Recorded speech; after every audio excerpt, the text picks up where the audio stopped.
Assalamualaikum warahmatullahi wabarakatuh. Perkenalkan, kami dari kelompok 2. Nama saya Muhammad Hasbi. Nama saya Sri Luktafiani dari Mahasiswa Manajemen Pendidikan Islam kelompok 7. Institut Agama Islam Negeri IAIN Bone. Nah, di sini kami akan menjelaskan materi kami yaitu landasan dan prinsip-prinsip perencanaan pendidikan. Nah, langsung saja kita lihat videonya ya. Oke teman-teman, di sini saya akan menjelaskan pengertian yang namanya landasan perencanaan pendidikan. Berbicara mengenai landasan perencanaan pendidikan terbagi atas landasan dan landasan pendidikan. Terlebih dahulu teman-teman, di sini saya akan menjelaskan landasan yaitu suatu alas atau dasar pijakan di dalam suatu hal. Nah, di dalam landasan pendidikan di sini yang dimaksud yaitu asas atau dasar di dalam dan fondasi yang memperkuat dan memperkokoh yang namanya dunia pendidikan. Nah, dalam rangka untuk menciptakan pendidikan yang berkualitas dan bermutu. Nah, kita melangkah di dalam pengertian pendidikan, landasan pendidikan teman-teman. Nah, di sini pengertiannya yaitu memahami konsep yang komprehensif dan telah teruji kebenarannya. Nah, di sini di kalangan para pendidik sehingga konsep itu dapat menjadi prinsip di dalam pengembangan sebuah pengkajian dan penelaahan di dalam landasan pendidikan. Nah, selain menjadi praktik pendidikan, nah di sini juga menjadi acuan dan rujukan dalam pengembangan sebuah pengkajian dan penelaahan di dalam pembangunan sebuah sistem. Nah, di sini dengan demikian hal-hal yang telah ditelaah dalam konteks landasan pendidikan ialah konsep asumsi, hipotesis yang telah pemahaman lainnya yang mempengaruhi praktik pengajaran di lembaga-lembaga pendidikan.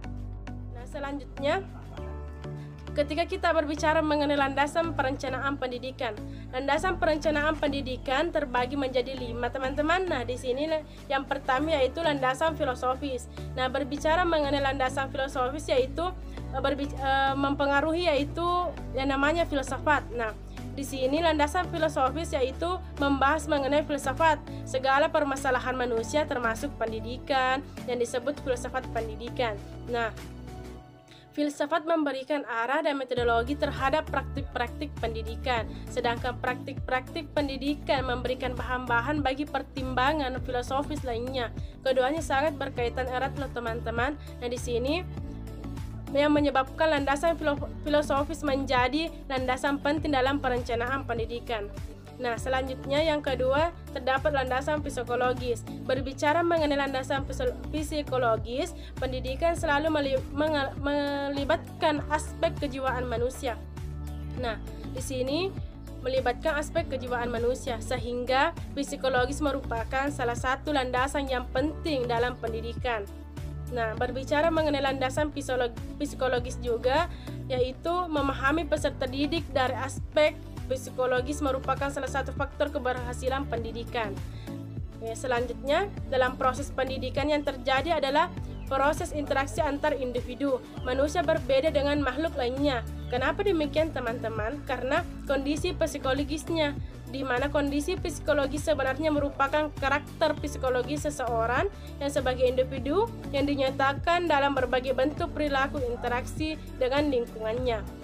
Nah, selanjutnya kita melangkah ke landasan sosiologis. Nah, berbicara mengenai landasan sosiologis, lembaga pendidikan harus diberdayakan dengan lembaga sosial lainnya. Kenapa? Dalam hal ini, pendidikan disejajarkan dengan lembaga ekonomi, politik sebagai peranata kemasyarakatan, pembudayaan masyarakat, belajar, dan harus dijadikan sarana rekonstruksi sosial. Apabila perencanaan pendidikan yang melibatkan masyarakat bisa tercapai, maka patologi sosial setidaknya terkurangi. Nah, begitu teman-teman yang dimaksud dengan landasan sosiologis.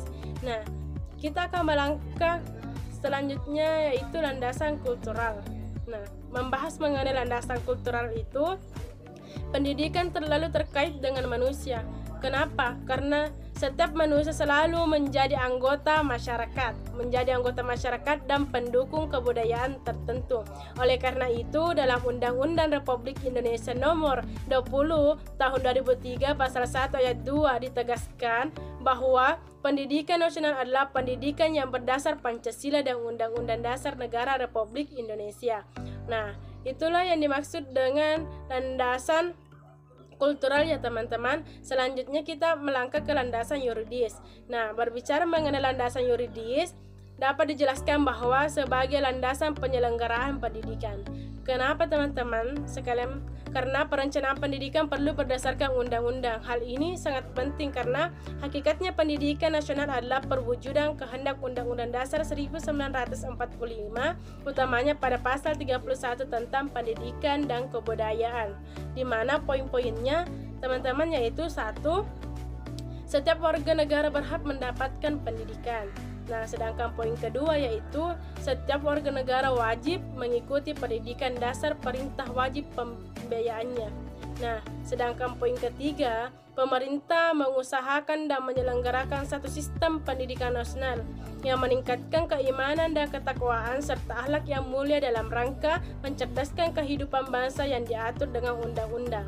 Nah, selanjutnya poin keempat yaitu negara memprioritaskan anggota pendidikan sekurang-kurangnya 20% dari anggaran pendapatan dan belanja negara. Nah, di sini sangat dijelaskan dengan jelas bahwa pendidikan itu sangat perlu lah teman-teman. Nah, baiklah, kita membahas yaitu poin kelima, pemerintah memajukan ilmu pengetahuan dan teknologi dengan menjunjung tinggi nilai-nilai dan persatuan bangsa untuk kemajuan peradaban serta kesejahteraan umat manusia. Bismillahirrahmanirrahim. Kali ini kita akan membahas mengenai prinsip perencanaan pendidikan. Sebelumnya, apa itu prinsip perencanaan pendidikan? Prinsip merupakan pernyataan fundamental yang menjadi landasan bertindak, sehingga jika dihubungkan dengan kata perencanaan pendidikan, maka prinsip-prinsip perencanaan pendidikan adalah suatu nilai, norma, atau dasar-dasar yang menjadi landasan dalam bertindak untuk menyusun perencanaan, baik pada tingkat sekolah atau madrasah, dinas pendidikan di tingkat kabupaten, dinas pendidikan di tingkat provinsi, bahkan perencanaan pendidikan di tingkat nasional. Oleh karena itu, dibutuhkan sedikit ruang gerak untuk mengantisipasi adanya penyimpanan atau sifat anomali yang dapat menurunkan kualitas perencanaan pendidikan. Karena untuk membuat perencanaan pendidikan yang baik itu harus memenuhi prinsip-prinsip perencanaan pendidikan.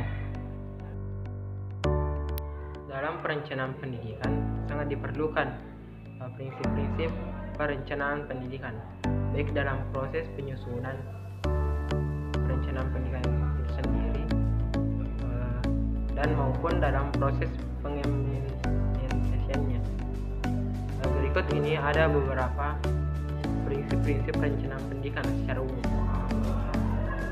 Yang pertama, prinsip efektif dan efisien.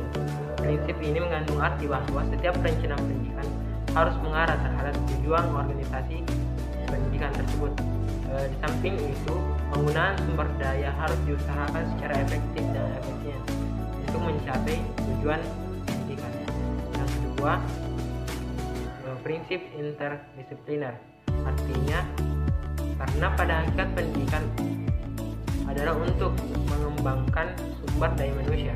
Oleh karena itu, perencanaan pendidikan diharapkan dapat dilakukan dengan penuh kecermatan, ketelitian, kemampuan dalam menerjemahkan kebutuhan di masa depan yang memanfaatkan peserta didik dalam hal mengembangkan sumber daya tersebut. Untuk itu, dibutuhkan berbagai disiplin ilmu dalam menyusun perencanaan pendidikan. Selanjutnya, prinsip fleksibel.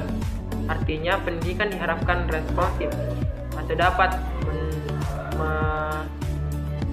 menangkap aspirasi dari masyarakat melalui pelaksanaan perencanaan, hingga nantinya perencanaan pendidikan ini bersifat fleksibel, dinamis, luntur, aspiratif dengan kebutuhan dari masyarakat. Yang keempat, prinsip objektif, rasional, dan berdasarkan data. Perencanaan pendidikan harus didasarkan pada kepentingan peserta didik sendiri, baik didasarkan pada data, informasi yang harus objektif dan rasional. Yang kelima, prinsip komprehensif. Baik dalam perencanaan pendidikan diharapkan memperhatikan semua aspek esensial dalam hal pendidikan. Ketujuh, prinsip menghimpun kekuatan secara terorganisir. Pada prinsipnya, perencanaan pendidikan merupakan proses menghimpun kekuatan internal maupun eksternal dan semua hal yang menjadi komponen-komponen dalam menunjang kualitas dari pendidikan itu sampai mencapai tujuan pendidikan. Yang ke-8, prinsip berdasarkan sumber daya yang ada.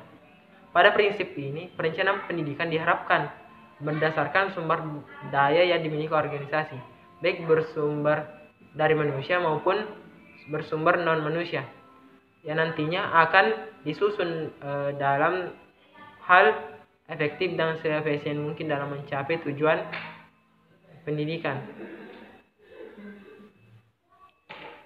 Mungkin hanya itu yang sempat saya sampaikan.